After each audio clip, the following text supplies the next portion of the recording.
Salut à tous la team OL, Thomas M. Show et Nico pour OL Fan TV. Bonne année Nico. Bonne année à toutes les personnes qui suivent la chaîne. Le supporter de l'OL. Supporters de l'OL avant tout, peut-être d'autres d'ailleurs. Ouais, peut-être. Surtout des supporters de l'OL effectivement. Qu'est-ce qu'on peut te souhaiter Nico pour cette nouvelle année? Oh, la santé avant tout, hein, ça fait un peu classique mais... Et puis sportivement, je sais pas, quelques bons résultats, peut-être une coupe nationale, une bonne performance le Barça, je sais pas. On peut espérer certaines choses. Une coupe nationale, la coupe de la Ligue, ça sera pas pour tout de suite, hein, n'est-ce pas? Ça sera pas pour tout de suite malheureusement. Cette défaite contre Strasbourg, on en reparlera brièvement tout à l'heure parce que si on est là, c'est pour l'avant-match contre le Stade de Reims. C'est ce soir à 21 h tout simplement. Et un match à gagner. Un match à gagner, a must-win game, comme on dit en anglais. C'est un match qui sera sûrement très difficile parce que le Stade de Reims, mine de rien, c'est la 4e défense de Ligue 1, tout simplement. Hein. Donc c'est une très bonne équipe. Ils sont 9e au classement. Une bonne équipe qui joue au ballon en plus. Des quelques matchs que j'ai pu voir ou des quelques résumés parfois. Voilà, ça joue au ballon.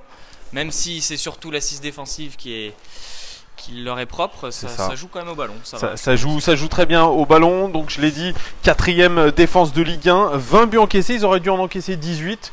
Donc ils sont très réalistes défensivement et puis ils sont aussi très réalistes offensivement. Bon, c'est que la 18e attaque de Ligue 1, hein, donc c'est pas une très bonne attaque, mais ils sont cohérents avec les occasions qui se sont procréées. Ils ont marqué 15 buts, ils auraient dû en mettre 16, donc ils sont plutôt réaliste dans les deux surfaces, ce qui est plutôt bon signe pour eux, même s'ils devraient être un peu plus prolifiques en attaque. Bon, nous on a une défense un peu moyenne, on le sait. Moyenne, effectivement. Très moyenne, donc bon. C'est une équipe réaliste, donc il faudra faire attention parce que nous, le réalisme dans nos deux surfaces, je pense, j'ai pas les stats, mais je pense que c'est pas terrible. Surtout offensivement, probablement. Alors, offensivement, on est quand même pas trop mal. On est la 2e attaque de Ligue 1, à égalité avec Strasbourg et Marseille. 30 buts, donc c'est plutôt correct. Hein. C'est correct, même s'il y a beaucoup d'occasions. Il y a un nombre de tirs, un nombre de tirs sans but marqué. Voilà, c'est ça. On a un ratio tir-but qui est pas terrible. Ouais, voilà, mais on est l'équipe qui tire le plus en Ligue 1 devant le Paris Saint-Germain. J'avais donné la stat, c'est 670 tirs depuis le début de saison Ligue 1, donc ce qui est plutôt pas mal. Alors pour revenir à cette équipe de Reims, c'est une équipe entraînée par David Guillon. David Guillon, qui est un très bon entraîneur, hein, qui est passé par la formation. C'est un entraîneur qui est avant tout basé sur une assise défensive. Et puis lui, il prône un jeu de possession et surtout un jeu de transition. Voilà, il joue en 4-2-3-1 actuellement. Ça se défend, c'est une tactique qui peut marcher, surtout en Ligue 1. Il dit que les grandes équipes savent gérer la possession et la transition. Il fait référence au Real Madrid qui a gagné les 3 dernières Coupes d'Europe.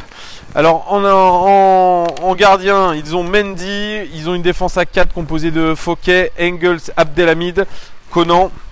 Au milieu de terrain, il y a Romao et Chavalerin. Chavalerin qui était formé à l'Olympique Lyonnais, comme son coéquipier Thomas Fontaine. Thomas Fontaine qui est défenseur central, mais qui malheureusement en ce moment ne joue pas trop.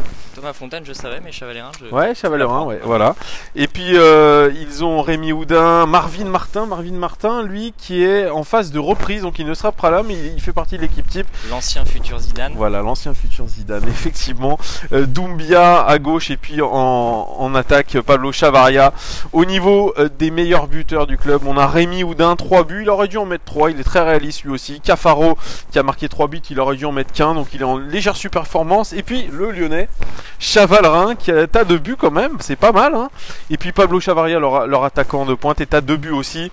Au niveau des passeurs, c'est Chavaria qui est à 3 passes décisives devant Chavalerin.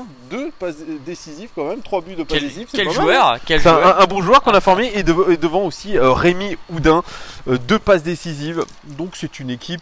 Bon, les statistiques sont pas folles, mais ils sont sur une bonne série. Alors ils ont fait match nul contre Caen, c'était le dernier match de championnat, de partout, et puis ils se sont qualifiés en Coupe de France face au Lensois, au RC Lens, 2-0. Donc c'est un objectif pour eux, ils se sont qualifiés bien, donc l'entraîneur David Guillon était très content.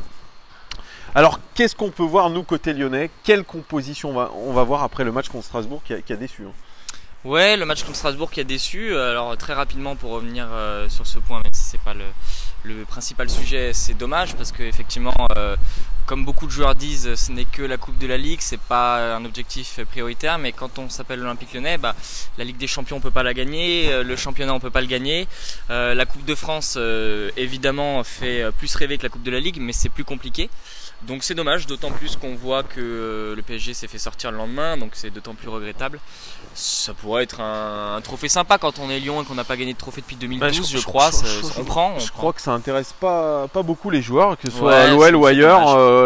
La déclaration d'Hatem Ben Arfa qui dit que finalement une défaite en Coupe de la Ligue, c'est que la Coupe de la Ligue, c'est pas le championnat ou l'Europa League. Ça montre que cette coupe, elle tient pas à cœur un grand nombre de joueurs et un grand nombre de supporters. De supporters également, mais je peux comprendre ce point de vue. Nous, quand on était champion de France 7 fois d'affilée, la Coupe de la Ligue, c'était les matchs. Mais le problème, c'est qu'on n'a pas gagné de titre depuis 2012. Tout à fait. C'était notre premier titre, je crois. C'était en 2001, on a gagné la Coupe de la Ligue. C'était quand même pas mal. Alors maintenant, bon, les droits télé ont été attribués à Canal+. On s'est dit, oh là là, on va se faire chier. Il y a Canal qui a acheté cette daube. Et là, je crois que les droits pour la Coupe de la Ligue l'année prochaine n'ont toujours pas été accordés. Donc, c'est que les gens, on se pousse pas trop au portillon. Donc voilà. Mais bon, mine de rien, comme tu as dit, c'était un objectif pour le club, c'était une coupe nationale. Et là, c'était l'opportunité la plus facile a priori pour obtenir une coupe.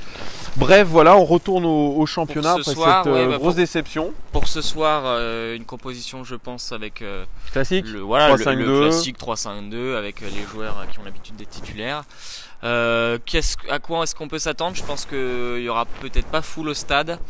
Il fait froid, il fait très froid à Lyon. Les Lyonnais ont du mal à se déplacer quand il fait froid.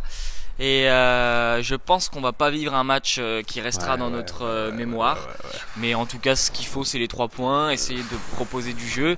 Il faut pas oublier qu'on est à 1 mois et demi déjà de recevoir Barcelone. De recevoir Barcelone. Barcelone qui a pris une petite claque hier face à Leganés, mais avec une équipe B, une grosse équipe B, mais on voit bien que Levante, il me semble. Leganés. Ah, c'était Leganés, ok. Leganés.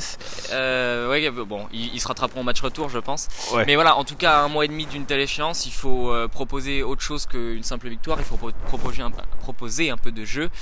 Donc, ce sera l'objectif. Ouais, il faudra surtout être réaliste et puis arrêter ces défauts de concentration. Et puis, on voit très bien que dans un match, ça commence bien.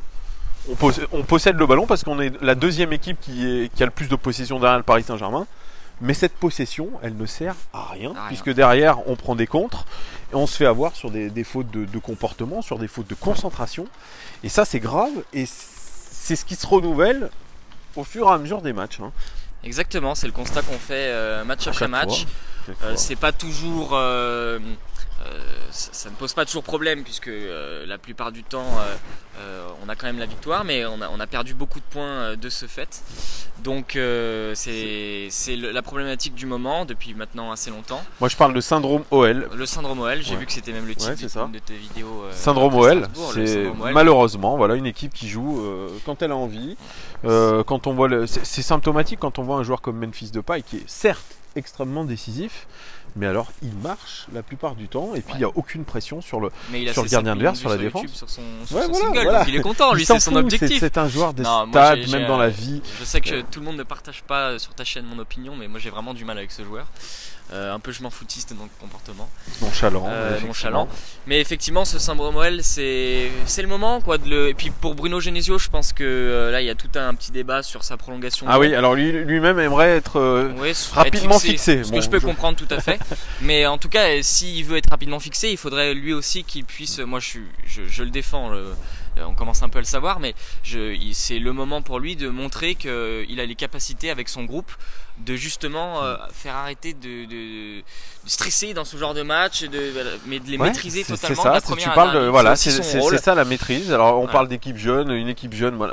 Je suis désolé, mais je parle de l'équipe de France, mais l'équipe de France avait la moyenne d'âge la plus basse du tournoi et ils ont remporté quand même cette compétition. Comme quoi, quand on a un objectif clairement établi, alors bien sûr c'est plus dur dans un championnat que dans une coupe, mais quand on a l'état d'esprit, un bon état d'esprit, on sait qu'on est capable de faire quelques miracles. On l'a vu contre City, on l'a vu en Ligue des Champions, quand on essaie d'y arriver et correctement, On sait qu'on en est capable. Voilà, maintenant il faut maîtriser dans ce genre de match, d'autant plus que on n'a pas forcément la pression du classement, puisque je pense qu'on finira dans le tiercé gagnant et que donc on sera en Ligue des Champions. Je pense, en tout cas, on n'a pas la pression comme il y avait pu avoir l'année dernière avec une course à 4 pour 3 places. Donc, puisque cette pression elle est peut-être un peu moindre, autant essayer de jouer plus libéré et de maîtriser ces matchs. Enfin, j'ai envie de dire, parce qu'on attend ça depuis un moment et voir du spectacle. J'aimerais que le supporter qui aille au stade le vendredi soir, dans le froid, et ben ils se disent je vais voir du spectacle et pas simplement qu'ils se disent je vais voir une victoire 1 ou 2-0. Voire peut-être même un match nul. Mais on sait pas.